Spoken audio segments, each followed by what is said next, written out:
بسم الله الرحمن الرحيم. لا إله إلا الله وحده لا شريك له له الملك وله الحمد يحيي ويميت وهو على كل شيء قدير. سبحان الله والحمد لله ولا إله إلا الله والله أكبر ولا حول ولا قوة إلا بالله العلي العظيم. سبحان الله بحمده عدد خلقه ورضا نفسه وزنة عرشه ومداد كلماته. سبحان الله بحمده سبحان الله العظيم. نستغفر الله العظيم ونتوب إليه. لا إله إلا أنت سبحانك إني كنت من الظالمين. الله أكبر كبيرا والحمد لله كثيرا وسبحان الله بكرة وأصيلا. الحمد لله الذي تواضع كل شيء لعظمته. الحمد لله الذي ذل كل شيء لعزته. الحمد لله الذي خضع كل شيء لملكه. ونشهد أن لا إله إلا الله وحده لا شريك له إلها واحدا أحدا صمدا لم يتخذ صاحبة ولا ولدا ولم يكن له كفوا أحد. ونشهد أن سيدنا وحبيبنا وسندنا ومولانا محمدا عبده ورسوله صلوات الله وسلامه على سيد الأولين والآخرين إمام الأنبياء والمرسلين سيدنا محمد وعلى آله وأصحابه وأزواجه وأتباعه أجمعين وبارك وسلم تسليما كثيرا كثيرا كثيرا. يا رب صل وسلم دائما أبدا على حبيبك خير الخلق كلهم. أما بعد، عن ابن عباس رضي الله تعالى عنه أن النبي صلى الله عليه وسلم قال للعباس بن عبد المطلب: يا عباس يا عماه، ألا أعطيك، ألا أمدحك، ألا أخبرك، ألا أفعل بك 10 خصال إذا أنت فعلت ذلك. بزرگ دوستوں، بہت مبارک ایام اور بہت مبارک راتیں چل رہی ہیں. اعمال کا شوق بھی ہوتا ہے اور ماشاءاللہ ہر ایک اپنی اپنی طاقت کے مطابق دن ہو رات ہو، قرآن مجید کی تلاوت ہے، نوافل ہیں، اشراق، چاشت، اوابین، قیام اللیل، تہجد، ان کا اہتمام کرتے ہیں. اس کے ساتھ اگر اللہ موقع دے دے صلاۃ التسبیح، اگرچہ صلاۃ التسبیح خاص رمضان کے لیے نہیں ہے، ورنہ اگرچہ ایک روایت کے پیش نظر تو روزانہ بھی آ رہا ہے، ہر وقت میں بھی آ رہا ہے، تو روزانہ اور ہر وقت کے اندر تو یقیناً رمضان شامل ہے. اس کے فضائل چونکہ بہت زیادہ ہیں، اس وجہ سے اس نماز کو جتنا ہو سکے اہتمام کے ساتھ جب موقع ملے پڑھ لینا چاہیے. اس کو صلاۃ التسبیح کہا جاتا ہے. مشہور روایت ہے، مشہور عمل ہے، لیکن مذاکرہ ہو جائے یاد دہانی سے، وذکر فإن الذکریٰ تنفع المؤمنین، یاد دہانی سے ایمان والوں کو نفع ہوتا ہی ہے. کسی کے دل میں خیال نہیں ہوتا، مگر جب سامنے ایک بات آ جاتی ہے تو شوق پیدا ہو جاتا ہے. تو اللہ کرے یہ حدیث پاک سن کر ہم کو بھی شوق پیدا ہو جائے. نہ پڑھی ہو تو ابھی جتنی دن باقی ہے اس میں پڑھ لیں، پڑھ چکے ہوں تو اور پڑھ سکتے ہیں. ایسا تو نہیں ہے کہ پڑھ چکے ہو تو اور نہیں پڑھ سکتے. بہرحال جیسا موقع ہو، اگر موقع ہے ہمارے پاس تو ضرور یہ نماز پڑھ لینا چاہیے، اس لیے کہ اس کے بڑے فضائل، اور نبی کریم صلی اللہ علیہ وسلم نے بڑی محبت کے ساتھ اپنے چچا حضرت عباس رضی اللہ تعالیٰ عنہ کو یہ نماز سکھائی ہے، اور بڑے اچھے انداز، بڑے اچھے الفاظ، محبت کے ساتھ. چنانچہ فرماتے ہیں: یا عباس یا عمہ، اے عباس، اے میرے چچا، الا اعطی کا، کیا میں تم کو ایک عطیہ نہ دوں؟ الا امدحو کا، کیا میں تم کو ایک گفٹ اور ایک ہدیہ نہ دوں؟ الا اخبرو کا، کیا میں تم کو ایک ایسے عمل کی خبر نہ دوں؟ الا افعل بک 10 خصال، کیا میں تم کو نہ بتاؤں کہ جب تم یہ عمل کرو گے تو تم کو 10 خصلتیں حاصل ہوں گی. 10 خصلتوں کے اندر تفصیل ہے، خیر بہرحال ابھی مختصر طور پر حدیث پاک کے جو الفاظ ہیں: جب تم یہ عمل کرو گے، اور عمل کیا ہے؟ وہی صلاۃ التسبیح. دیکھیے صلاۃ التسبیح کا عمل بتلانے کے لیے کتنے الفاظ استعمال فرمائے اور کیسے ان کو رغبت دلائی اور کیسا شوق دلایا. الفاظ بدل بدل کر، جس طرح کہ بچوں کو کہا جاتا ہے کہ میں تجھے گفٹ دوں، میں تجھے ہدیہ پیش کروں، اس قسم کے الفاظ کہہ کر بچوں کو مائل کیا جاتا ہے، رغبت دلائی جاتی ہے. اس طریقے سے اللہ کے نبی صلی اللہ علیہ وسلم نے اس نماز کو سکھانے کے وقت میں یہ محبت بھرے الفاظ، ترغیب والے الفاظ ارشاد فرمائے۔ اللہ ہمیں بھی ان الفاظ کی قدر ہو جائے اور یوں سمجھے کہ اللہ کے پیارے نبی صلی اللہ علیہ وسلم مجھے خطاب کر رہے ہیں، مجھے بھی خطاب کر رہے ہیں۔ خطاب تو اپنے چچا حضرت عباس کو فرمایا ہے، مگر آپ کی روایت تو پوری امت کے لیے ہے، لہٰذا یوں سمجھے کہ مجھے بھی آپ صلی اللہ علیہ وسلم کا یہ خطاب ہے۔ فرمایا اگر تم یہ عمل کرو گے تو غفر اللہ لک ذنبک اولہ و آخرہ قدیمہ و حدیثہ خطاءہ و عمدہ صغیرہ و کبیرہ سرہ و علانیتہ۔ جب تم یہ نماز پڑھو گے تو اللہ تعالیٰ تمہارے اگلے اور پچھلے، یعنی آج کی جو تاریخ ہے، آج 24 رمضان ہے، اس سے پہلے زندگی کے اندر تمہارے جو گناہ ہوئے وہ، اور اللہ نہ کرے بعد میں جو گناہ ہوں گے وہ، قدیم ہو و حدیث ہو، وہ گناہ چاہے بہت 20 سال پہلے ہوا ہو، 25 سال پہلے ہوا ہو، حدیث ہو ابھی بھی ہوا ہو، 1 مہینے پہلے 2 مہینے پہلے، خطا ہو و عمد ہو، وہ گناہ خطاً بائی چوک سے ہو گیا ہو، ارادہ نہیں تھا لیکن ہو گیا، یا عمد جان بوجھ کر وہ گناہ ہو گیا۔ بعض مرتبہ انسان کے اوپر نفس کا غلبہ ہو جاتا ہے، شیطان غالب آ جاتا ہے، ماحول اور فرینڈشپ بعض مرتبہ ایسی ہوتی ہے کہ وہ انسان نہ کرنا چاہے تو بھی اس کے فرینڈ اس کو کروا دیتے ہیں۔ تو بہرحال اس یہ گناہ چاہے عمدن ہوا ہو، صغیرہ ہو و کبیرہ ہو، صغیرہ گناہ ہو کبیرہ گناہ ہو، اس لیے کہ انشاءاللہ توبہ بھی اس کے ساتھ ساتھ انسان کو نصیب ہو جاتی ہے۔ اور پھر آپ صلی اللہ علیہ وسلم کے الفاظ تو کبیرہ گناہ کے بھی اس میں شامل ہے۔ سرہ و علانیتہ ہو، وہ گناہ تم نے چھپ کر کیے ہوں بیڈ روم میں، آج کل جیسے کہ نیٹ ورک ہے اور فیس بک ہے اور نہ معلوم کیا کیا فتنے ہیں، ان کے اندر ہمارے نوجوان کس طرح پھسل رہے ہیں اور کیسے اس کے اندر اللہ بچائے فتنوں کے اندر مبتلا ہو رہے ہیں۔ اس طریقے سے خدا نخواستہ سرن اور چھپ کر کسی فتنے کے اندر مبتلا ہو چکا تھا اور اب اس کے دل میں ندامت پیدا ہو رہی ہے۔ علانیت ہو یا کھلم کھلا کوئی گناہ، بس انسان کے جو گناہ ہوتے ہیں وہ ان میں سے کسی ایک کے اندر ہوتے ہیں، اللہ ماشاء اللہ بعد میں تو انسان کی توجہ بھی نہیں ہوتی تو اللہ تعالیٰ اپنے فضل سے ان گناہوں کو معاف فرماتے ہیں، وما انت اعلم بہ منی۔ تو ان گناہوں کو معاف کرانے کے لیے تم یہ عمل کرو، ان تصلی 4 رکعات، 4 رکعت نماز پڑھو، تقرأ فی کل رکعت فاتحۃ الکتاب و سورۃ، ہر رکعت کے اندر مناسب ہے کہ 4 رکعت ایک سلام سے پڑھی جائیں، اگرچہ 2 سلام سے بھی گنجائش ہے مگر ایک سلام سے مناسب ہے۔ تو پہلی رکعت کے اندر ہم نے سورہ فاتحہ پڑھی، ابتدا کی جو دعا ہے دعائے تسبیح، سبحانک اللہم و بحمدک و نشہد ان لا الہ الا سبحانک اللہم و بحمدک و تبارک اسمک و تعالی جدک و لا الہ غیرک، یہ پڑھنے کے بعد ہم سورہ فاتحہ پڑھتے ہیں اور پھر اس کے بعد فرماتے ہیں اور اس کے بعد سورت ملاتے ہیں، فی کل رکعت فاتحۃ الکتاب و سورۃ فاذا فرغت من القراءۃ فی اول رکعت، جب تم نماز میں پہلی رکعت کے اندر قراءت سے فارغ ہو گئے، سورہ فاتحہ پڑھ لی اور کوئی صورت ملا لی، کون سی صورت ملا لی؟ آگے ابن عباس سے نقل کیا ہے کہ اس نماز کے اندر یہ 4 صورتیں پڑھی جائیں تو مناسب ہے۔ تو پہلی رکعت کے اندر الہاکم التکاثر، سورہ تکاثر پڑھی مثال کے طور پر۔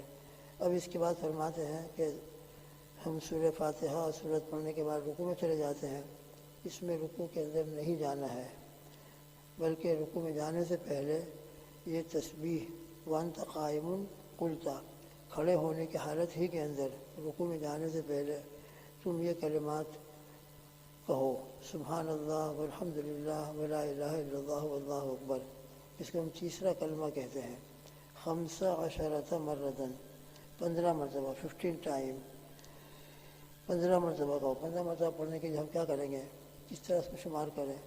تو اس کا ایک آسان طریقہ یہ ہے کہ ہماری قول بنا ہوا ہوگا اس طریقے سے، ہر تسبیح کے اوپر ایک انگلی کو دبا دیں، ہر تسبیح میں ایک دباتے جائیں، اس طرح 5 ہو جائیں گے، پھر دوسرے ہاتھ کے دباتے جائیں 10 ہو جائیں گے، اور پھر تیسرے مرتبہ پہلے ہاتھ کو ایک انگلی دبا دیں گے، تو ہماری انگلیوں کے ہاتھ کے اندر 5 فنگر ہیں، تو ایک فنگر کو ایک انگلی کو دباتے جائیں گے، تو اس طرح 5 اور 5 اور 5، قیام کی حالت میں 15 مرتبہ اس میں نہ ہاتھ میں تصویر لینے کی ضرورت پڑے گی، نہ باقاعدہ ہاتھ میں گننے کی ضرورت پڑے گی، بس خالی انگلیوں کو دبا دیں، پریشر کر دیں، تو اس سے انشاءاللہ یاد ہو جائے گا، یاد رہ جائے گا کہ کتنی مرتبہ میری یہ تسبیح ہوئی۔ تو 15 مرتبہ قیام کی حالت کے اندر، کھڑے ہونے کی حالت میں یہ تسبیح پڑھی۔ ثم ترکع فتقول، پھر فتقولها وانت راکع 10، پھر ہم رکوع میں چلے گئے اللہ اکبر کہہ کر، اللہ اکبر کہہ کر رکوع میں جانے کے بعد پہلے ہم رکوع کی تسبیح پڑھیں گے۔ پہلے سبحان ربی العظیم، سبحان ربی العظیم، سبحان ربی العظیم 3 مرتبہ پڑھ لی کم سے کم۔ پھر اس کے بعد رکوع ہی کے اندر 10 مرتبہ یہی تیسرا کلمہ سبحان اللہ والحمد للہ ولا الہ الا اللہ اکبر الا اللہ واللہ اکبر 10 مرتبہ پڑھیں۔ ثم ترفع رأسك من الرکوع فتقولها 10، پھر اس کے بعد رکوع سے سر اٹھائے، سمع اللہ لمن حمدہ ربنا ولک الحمد کہا ہم نے۔ اب قیام کی حالت میں قومہ کی حالت ہے، رکوع سے اٹھنے کے بعد، تو قومہ کی حالت کے اندر کھڑے ہونے کی حالت کے اندر 10 مرتبہ یہ تسبیح ہم پڑھیں گے، 10 مرتبہ پڑھ لو۔ ثم تہوی ساجدا، پھر تم جھکتے ہوئے سجدے میں چلے جاؤ، اور سجدے میں پہنچنے کے بعد فتقولها وانت ساجد 10، سجدے میں جانے کے بعد سجدے کی تسبیح پہلے پڑھ لیں گے سبحان ربی الاعلیٰ، اور پھر اس کے بعد 10 مرتبہ یہی تسبیح پڑھیں گے۔ ثم ترفع رأسك من السجود، پھر تم اپنے سر کو اٹھاؤ گے سجدے سے اٹھانے کے بعد 2 سجدوں کے درمیان میں ہم بیٹھتے ہیں۔ اس جلسے کے اندر فتقولها 10، 10 مرتبہ یہی تسبیح پڑھو۔ ثم تسجد فتقولها 10، پھر دوسرے سجدے کے اندر بھی تسبیح سجدے کی پڑھیں گے، اس کے بعد 10 مرتبہ یہ تسبیح پڑھی جائے گی۔ ثم ترفع رأسك فتقولها، اب ایک رکعت ہو جانے کے بعد ہم سیدھے کھڑے ہو جاتے ہیں، مگر صلاۃ التسبیح کے 2 طریقے ہیں، ان میں سے ایک طریقہ یہ مشکات کی روایت کے مطابق جو انہوں نے ابو داؤد وغیرہ سے نقل فرمائی ہے، ایک طریقہ یہ ہے کہ قیام کی حالت میں 15 مرتبہ ہوتی ہے، اور دوسرے سجدے کے بعد بیٹھ جانا ہے، اور بیٹھ کر 10 مرتبہ ہم پڑھیں گے فتقولها 10۔ اب یہ ہم نے ایک رکعت کے اندر جو تسبیح پڑھی ہے، اللہ کے حبیب صلی اللہ علیہ وسلم فرماتے ہیں فذلک 75 فی کل رکعۃ، یہ ٹوٹل ایک رکعت کے اندر 75 مرتبہ ہوں گی، 75 مرتبہ۔ تفعل ذلک فی 4 رکعات، پھر اس کے بعد دوسری رکعت میں بھی اسی طریقے سے پڑھیں گے ہم۔ دوسری رکعت کے اندر دوسرے سجدے کے بعد بھی بیٹھیں گے ہم، بیٹھنے کے بعد پہلے تسبیح پڑھ لیں گے، اور پہلے تسبیح پڑھنے کے بعد پھر ہم کو تشہد پڑھنا ہے، التحیات للہ والصلوات، کیونکہ 2 رکعت ہوئے ہیں، اور 2 رکعت کے بعد قاعدہ ہوتا ہے، اور قاعدے کے اندر تشہد التحیات پڑھا جاتا ہے، تو پہلے تسبیح پڑھ لیں گے، اور تسبیح پڑھنے کے بعد پھر التحیات تشہد پڑھیں گے، اور تشہد پڑھ کر کھڑے ہو جائیں گے، اور کھڑے ہو کر پھر تیسری رکعت بھی اسی طرح پڑھنا ہے، چوتھی رکعت بھی اسی طرح پڑھنا ہے۔ چوتھی رکعت کے اندر جب بیٹھیں گے تو پہلے 10 مرتبہ یہ تسبیح پڑھ لیں گے، اور پھر اس کے بعد تشہد اور درود شریف اور دعا پڑھ کر اپنی نماز پوری ہوگی۔ فرماتے ہیں اس کے بعد نبی کریم صلی اللہ علیہ وسلم ان استطعت ان تصلیها فی کل یوم مرۃ فافعل، اگر تم روزانہ یہ نماز پڑھ سکتے ہو تو روزانہ پڑھو، ڈیلی۔ فإن لم تفعل ففی کل جمعۃ مرۃ، اگر تم روزانہ ڈیلی نہیں پڑھ سکتے تو ایک وقت کے اندر جمعہ کے دن، اور جمعہ کا دن ہو تو بہت مناسب ہے، ورنہ اسبوع بھی مراد ہو سکتا ہے کہ پورے ایک ویک کے اندر کسی بھی دن۔ فإن لم تفعل ففی کل شہر مرۃ، اگر جمعہ اور ایک ویک کے اندر تم نہ پڑھ سکو تو ہر مہینے میں 1 مرتبہ پڑھ لو۔ فإن لم تفعل ففی کل سنۃ مرۃ، اگر ایک مہینے میں بھی 1 مرتبہ نہ پڑھ سکو تو 1 سال میں 1 مرتبہ پڑھ لو۔ فإن لم تفعل ففی عمرک مرۃ، اگر 1 سال میں بھی نہ پڑھ سکو تو پوری عمر میں اور پوری زندگی میں 1 مرتبہ تو پڑھ ہی لو۔ علامہ شامل رحمۃ اللہ علیہ نے بھی یہ روایتیں بیان فرمائی ہیں، اور وہاں روایتیں بیان فرمانے کے بعد یہی مسائل بیان کیے ہیں۔ اس میں بیان کرتے کرتے ایک جملہ لکھا ہے انہوں نے، وفیہا ثواب لا یتناہا، اس نماز کا لا متناہی یعنی بے انتہا ثواب ہے۔ جب اتنا بڑے آفر ہے، اتنا بڑا آفر ہے کہ 10 قسم کے گناہوں کی معافی ہو جاتی ہے، اور انسان اپنے گناہوں کی مغفرت کا ہر وقت دعا کرتا ہے، ہر وقت اس کی تمنا اور دل کی خواہش ہوتی ہے کہ میرے گناہ معاف ہو جائیں۔ لہذا جب اس نماز کے اندر ہر قسم کے گناہوں کی مغفرت کو بیان فرمایا ہے تو اس کا تقاضا یہ ہے کہ آپ صلی اللہ تعالیٰ وسلم نے جو تمنا ظاہر فرمائی ہے روزانہ یا ویک میں ایک مرتبہ یا مہینے میں ایک مرتبہ یا سال میں ایک مرتبہ، نہ ہو سکے تو کم سے کم ایک مرتبہ تو ضرور پڑھ ہی لینا چاہیے۔ اس پر علامہ شامی نقل فرماتے ہیں وَمِن ثم قال بعض المحققین لا يسمع بعظیم فضلها ويتركها الا متحابر بالدین۔ اتنی بڑی فضیلت، اتنا بڑا آفر سننے کے بعد بھی اگر کوئی نہ پڑھے تو یہ وہی کر سکتا ہے کہ جس کے دل میں دین کی کوئی بھی اہمیت نہیں ہے، آخرت کی فکر نہیں ہے، دین کا اس کے دل کے اندر کوئی عظمت نہیں ہے، اور معاذ اللہ ایمان والا ایسا نہیں ہوتا، بہت نیچے جا کر انسان کی کیفیت بنتی ہے، ورنہ ایمان کا نور دل میں ہوتا ہے۔ اس لیے ابھی رمضان کے مبارک دن چل رہے ہیں، ہمارے سامنے یہ روایت الحمدللہ آئی ہے۔ اللہ مجھ کو اور آپ کو اور سننے والوں کو بلکہ پوری امت کو توفیق دیں۔ اللہ کے نبی صلی اللہ علیہ وسلم نے جس محبت کے ساتھ اور جس شوق کے ساتھ رغبت دلاتے ہوئے یہ نماز اپنے چچا حضرت عباس رضی اللہ تعالیٰ عنہ کو سکھائی ہے اور آپ کی برکت سے پوری امت کو یہ نعمت ملی ہے، اس لیے کم از کم ہم رمضان میں موقع نکال کر ایک مرتبہ یہ نماز پڑھ لیں۔ اللہ ہم سب کو توفیق عطا فرمائے۔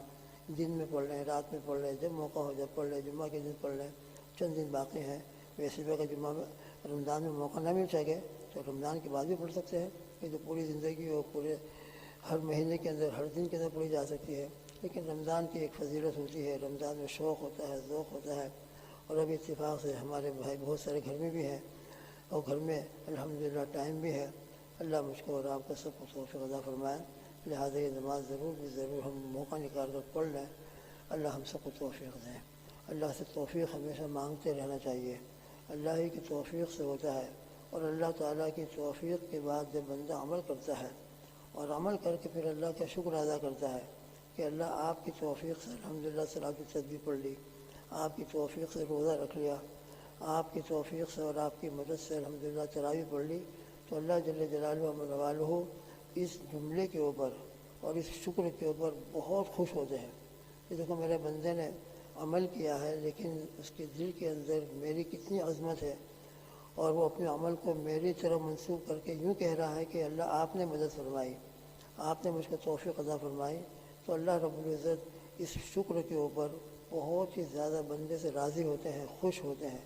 لہذا ہر عمل کے بعد ہمارے دل کے اندر یہی بات ہو کہ اللہ میں نے اپنی صلاحیت سے کچھ نہیں کیا، آپ نے توفیق دی تو میں نے نماز پڑھی، آپ نے توفیق دی تو روزہ رکھا، آپ نے توفیق دی تو زکوٰۃ و صدقہ دیا۔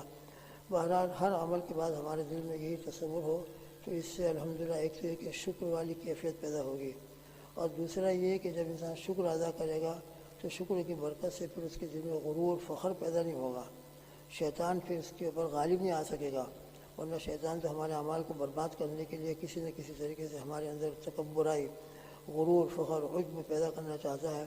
تو اگر شکر والی کیفیت نہیں ہوگی تو بھی شیطان نفس کے اندر اور دل کے اندر ڈالے گا کہ تو بڑا عابد ہے، تو نے یہ عمل کیا، تو نے عمل کیا، پھر تو نے عمل کیا، پھر انسان اس پر پھولے گا، اور پھولنے کے بعد پتہ نہیں کہاں سے کہاں پہنچ جائے گا۔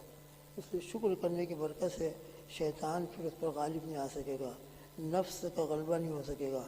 انشاءاللہ پھر بندے کی اللہ کی جب توجہ رہے گی اور اللہ کی توفیق سے جب وہ شکر ادا کرے گا تو اللہ مزید توفیق عطا فرمائیں گے۔